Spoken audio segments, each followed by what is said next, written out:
day of the Lord is a day when the kingdoms of men come to an end. I believe that all these prophecies are speaking about the same kingdoms. Daniel saw a statue representing different kingdoms that would come on the earth. And then he had a vision where he sees the lion, and he sees the bear, and he sees the leopard, and he sees a terrible fourth beast.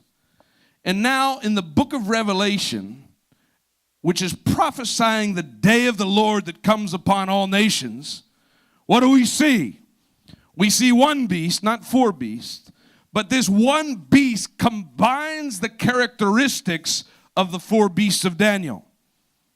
So Daniel saw a lion representing Babylon, is that right? And the beast of Revelation has the mouth of a lion. Are you with me? Daniel saw a bear representing the kingdom of Persia.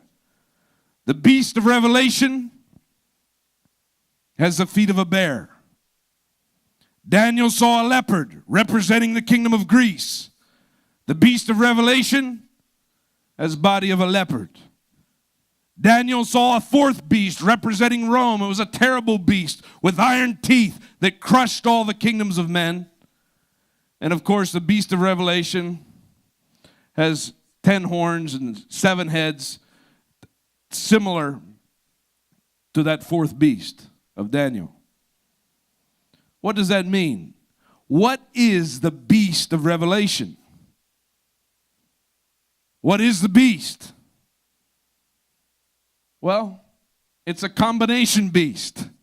It combines all these kingdoms into one. What does that mean? It means the beast of Revelation is not a prophecy of a single kingdom. It's a prophecy of all the kingdoms of men, the kingdoms of the beast that are in history. They're there today, and they're also coming in a final incarnation during the day of the Lord. The beast of Revelation comes out of the sea. Where did the four beasts of Daniel come from? They came out of the sea. It's prophesying the same things. It's prophesying about a single beast, but this beast represents many kingdoms. It represents the kingdoms in history. It represents kingdoms that are there today, and it represents kingdoms that are still to come. It represents the statue of Daniel. That statue that Daniel saw, that King Nebuchadnezzar saw, that representing the kingdoms of man, that statue was destroyed as a stone not cut by human hands struck it on its feet and turned it into dust. All these prophecies are speaking about the same thing. They're speaking about the destruction of the kingdoms of men. This beast of Revelation, it's a terrible beast. It blasphemes God. It takes captive the people of God. It overcomes the saints. And people say, who can make war with this beast? Who can stand against this beast? It's so powerful. It's so terrible. Who can stand against it? Do you remember that we said when God brings judgment, he usually uses evil armies? So maybe you wonder, the day of the Lord, God is going to come and destroy the kingdoms of men. But how does he destroy them? Well, the book of Revelation talks of terrible armies rising up. Terrible armies that will destroy much of the earth. And these are evil armies. He uses the beast. He uses the kingdoms of men to bring destruction to the kingdoms of men. Isn't that true? In the Bible, when God brought judgment, sometimes the armies would begin to fight and destroy each other. The same thing takes place during the last days.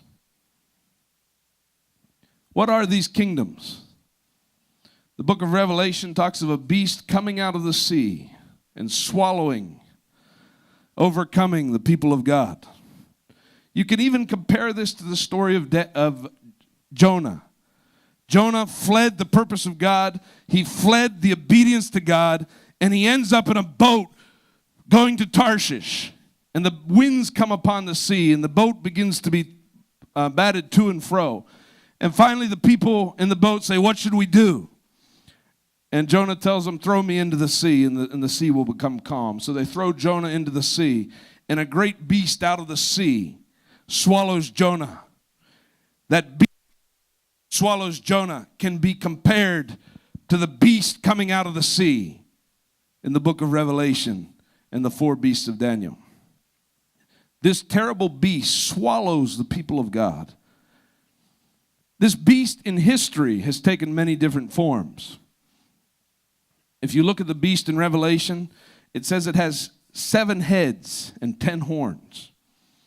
And in Revelation 17, we're told that 7 heads have fallen, 1 is, 1 will come, and then the beast will arise for an 8th time.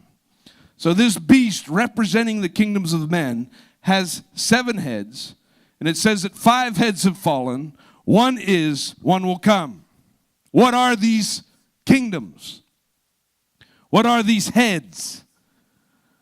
Well, if you read the Bible, you find 5 kingdoms that fell, 5 kingdoms that came to an end in the Bible testimony. I believe these are represented by the 7 heads of the beast of Revelation. The first kingdom is Egypt. The kings of Egypt were blasphemers. The pharaohs were worshipped as gods. They were worshipped as an incarnation of the god Horus. And so the kingdom of Egypt overcame the saints. The book of Revelation says the beast overcomes the saints. Nobody can stand against him. And of course, the kingdom of Egypt swallowed the people of God. The people of God were captives, slaves in the land of Egypt. Just like the beast swallowed Jonah, Egypt swallowed the people of God, and they became slaves in Egypt. They became slaves. And you go to the next kingdom, the kingdom of Assyria. The kingdom of Assyria invaded the land of Israel. It overcame the saints. It overcame the people of God. It took the northern tribes captive. So as we just read in Revelation 13, about a beast rising out of the sea. And this beast is very, very similar to the beast that Daniel described. Daniel described a lion, a bear, a leopard, and a terrible 4th beast. The beast that rises out of the sea in Revelation 13 has the mouth of a lion, has the feet of a bear, has the body of a leopard. It has 7 heads and 10 horns, similar to the 4th beast of Daniel. In other words, Daniel prophesies about 4 different kingdoms, each represented by a different beast.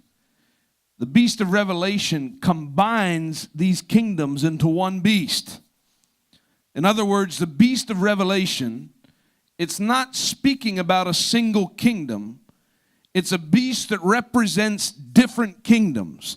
It represents a number of different kingdoms.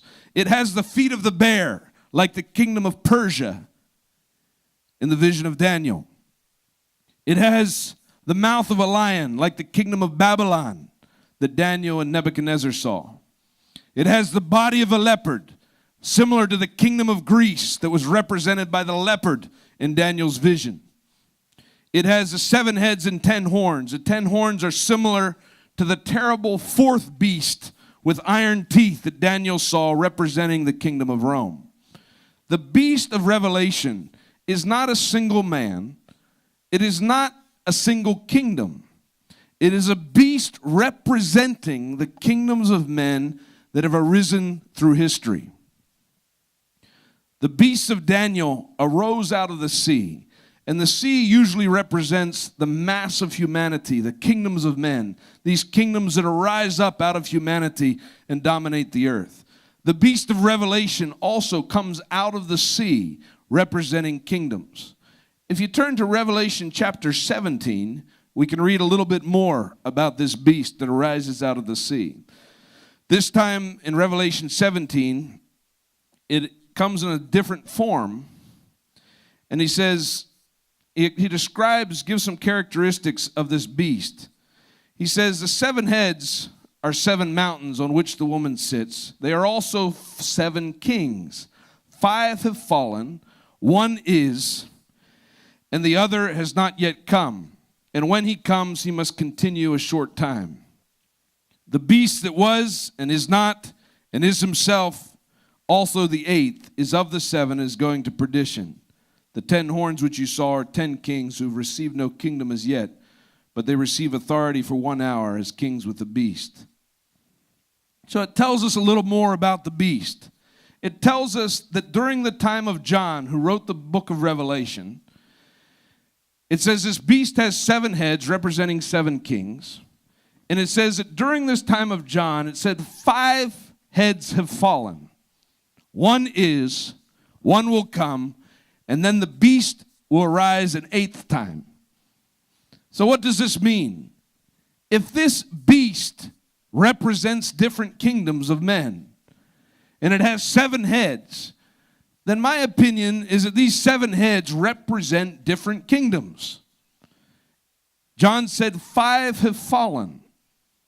That means at the time of John, when he wrote the book of Revelation, 5 of these kingdoms had already come into the earth and been judged by God and had fallen. And if you read the Bible, you find 5 kingdoms that rose up, and these kingdoms match the description of the beast of Revelation. The first one, of course, is the kingdom of Egypt. The beast is a blasphemer. It blasphemes against God. The kings of Egypt were blasphemers. The pharaohs were worshipped as God. They were said to be the incarnation of the god Horus. They were blasphemers who put themselves in the place of God. The description of the beast says that it overcomes the saints. No one can stand against it. The armies of Egypt dominated the earth during their time. Before they were judged, before the day of the Lord came to Egypt, they dominated the earth. And of course, they overcame the saints. The saints during the time of Egypt was the children of Israel. And the children of Israel became slaves in Egypt. They were taken captive in Egypt until deliverance came. Deliverance comes through who? It comes through the remnant that God has chosen. It comes through the bondservants. Deliverance came through Moses, who obeyed God and followed him. And God brings deliverance to the land of Israel. And you come to the second kingdom, the kingdom of Assyria. And the Assyrian armies dominated the earth. And of course, they also blasphemed God. In the book of Isaiah, you read about the blasphemy of the king of Assyria, of King Sennacherib. And you read about how he blasphemed God and declared that he was going to take the whole land captive. And they did take the northern kingdom captive. And the northern kingdom became slaves in the land of Assyria. And you come to the third kingdom, kingdom of Babylon. And once again, in the book of Daniel, you read the blasphemy of King Nebuchadnezzar as he exalts himself. And he builds a statue representing himself that everybody has to bow down to. As he builds that statue, the entire statue is of gold. And he's trying to come against the prophecy of the statue represented by a head of gold. He's saying, no, the head of gold will not be replaced by a chest of silver. It will not be replaced by another kingdom. I'm going to build a statue. The entire statue is of gold, and everybody has to bow down to it. And he's declaring that my kingdom will never come to an end. But of course, it does come to an end. The kingdom of Babylon was a blasphemous kingdom. It was a kingdom that took the people of God captive. It was the beast. And of course, it was replaced by another kingdom. It was replaced by the Persian kingdom, the Medes and the Persians. And once again, in the Bible, you read the story of the blasphemy of one of these kings, King Darius. He was a good king in many ways, but King Darius made a law. And he said, everybody has to bow down to me and pray to me for 30 days. Nobody can pray to anybody else except to me for 30 days. What is that? That's blasphemy. That's putting himself in the place of God. And in the kingdom of Persia, the children of Israel were captives. And you read about that. You read about the story of Esther, who rescued her people out of Persia. After Persia came the kingdom of Greece. And the Bible doesn't tell the story of Greece, but it prophesies the rise of the king of Greece. It prophesies the rise of Alexander the Great and how he would exalt himself. And of course, if you read the story of Alexander the Great, he was a very, very boastful man, an arrogant man, a man who wanted to be worshipped, who saw himself as a god. This is blasphemy. And the armies of Greece invaded the earth, and they took the people of God captive. They came into the Holy Land, and they committed blasphemy. And you go on, you come to the kingdom of Rome. And of course, the Roman empires dominated the whole earth. The Roman armies dominated the world. They spread throughout the earth. They blasphemed God. The Roman emperors were worshipped as gods. And so in history, you see the rise of these kingdoms, the rise of these heads. It says 5 heads have fallen. One will come, and then the beast will arise for a final time. So when John wrote the book of Revelation, 5 kingdoms had already risen and fallen.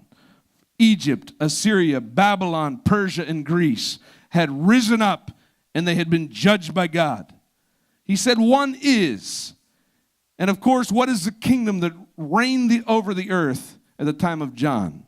It was the kingdom of Rome. And the kingdom of Rome was the terrible fourth beast that crushed every other kingdom. It crushed everything that came into its past. It was an evil empire ruled by evil kings who overcame the saints and who exalted themselves in the place of God. This is the beast in history. The beast rose up in history, was judged by God. The beast is there today, but it's also going to come in a final incarnation.